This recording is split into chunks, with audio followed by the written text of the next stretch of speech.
Hey, what's going on, guys? Manny again. So this next class is going to be on the volume weighted average price. Now, the volume weighted average price, VWAP, is a technical analysis indicator that's mainly used on an intraday chart, right? So it starts on every new trading session, and the best thing about the VWAP is no matter what time frame you're trading from, long as it's not on a day chart, it usually has a good indication of the average price that people are paying according to the volume of the stock that is trading at, right? So I'll say that again because it's very important that you guys understand that all the volume that's coming in and the price that the stocks are paying at, it's giving you the average price, right? So volume weighted average price on an intraday time frame, right? So a lot of people like to trade off the VWAP. So this red line is my VWAP.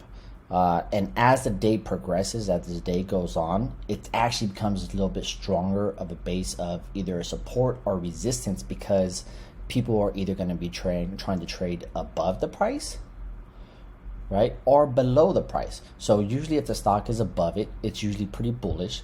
And if the stock is below the average price, it's bearish. So as it approaches it, it acts as a natural resistance point, or as it approaches it from being bullish, it acts also as a natural support, right? So it's very, very interesting when you actually come and understand, like, okay, this is the average price that people are buying those shares at. So it acts as a natural support and resistance. Now, I'm gonna show you how to kind of play this in both directions. As you can see, as it rejects it as a resistance, and then you could actually look to short the stock, and then when it actually comes back over and it bounces off the VWAP, creating a support to go long, right? So it's a very good indicator. I like to use it intraday, like I said, on either a bounce or a rejection, and then continue in that same direction, right? So go ahead, hit play here. So as you can see, it's basically right there. The market is just opening and it's just right at the VWAP. We get a quick spike down. Now this is interesting because you notice here, this is on a 5-minute time frame. It shot right back up and it rejected. So that could be a rejection to continue going short. Some people look for that confirmation and say, okay, I'm gonna go short here and have a tight stop just above the VWAP, and then close out my position for a loss if it goes above it, right? So continue playing this. Now you notice here, now this is very key here because it rejects it here, it tries to pump up, and then it rejects it again. So this in essence could have been a very good entry point to go short, and then continue riding it short as it continues to reject and sell off, right? Because now, if you throw in price and demand, supply and demand, right, price action and so forth, as this spiked up here on this green candlestick, it's very important that you pay attention also to the volume, right? As it looks like there's a lot of buyers there, the volume indicates that there's not, right? And then it shoots up and then rejects, shoots up again and rejects again. Now this is really telling that, okay, we could really go short to the downside, whether you're shorting the stock, whether you're buying puts, right, whether you're selling calls, whatever it is, it has now is telling you a sentiment of it's going to go down. And in essence, that's kind of what it does right there, right? So it continues short, and then you could take your profits and so forth.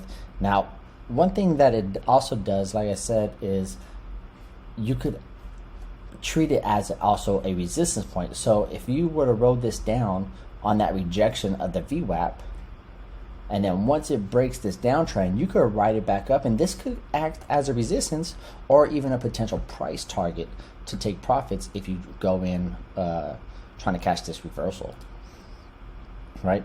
So you could catch it on a reversal there, or you could even catch it once it actually bounces above and over the VWAP, and then maybe create a support at that area, right? So like I said, the VWAP, volume weighted average price. Now one thing also is important is it doesn't matter if I have the 1 minute, 5 minute, 10 minute, 15 minute, 30 minute, 2 hour, the VWAP is going to stay in the same place. It's not like the other moving averages or some of the moving averages where the actual price level varies depending upon the time frame in which you're looking at it.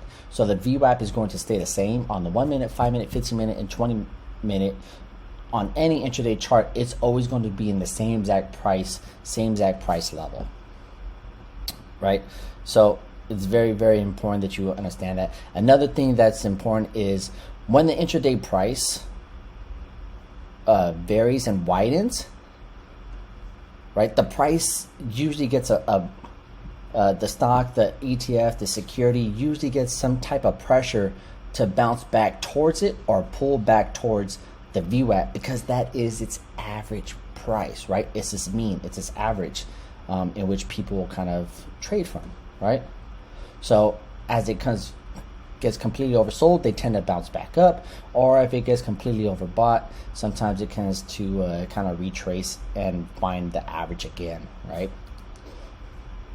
So that's kind of what we're going to see here.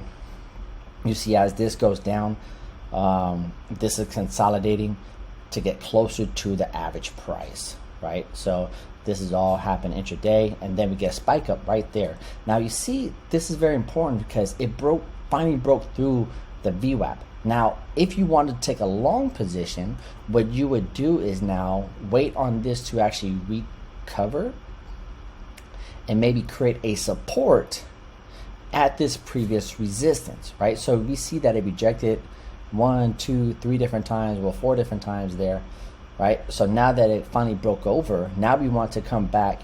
We don't chase, right? It has a huge spike in volume, a lot of buyers coming in. We don't chase, we wait on that retracement, let it create a support at the previous resistance point, right? And then continue to go for a long position.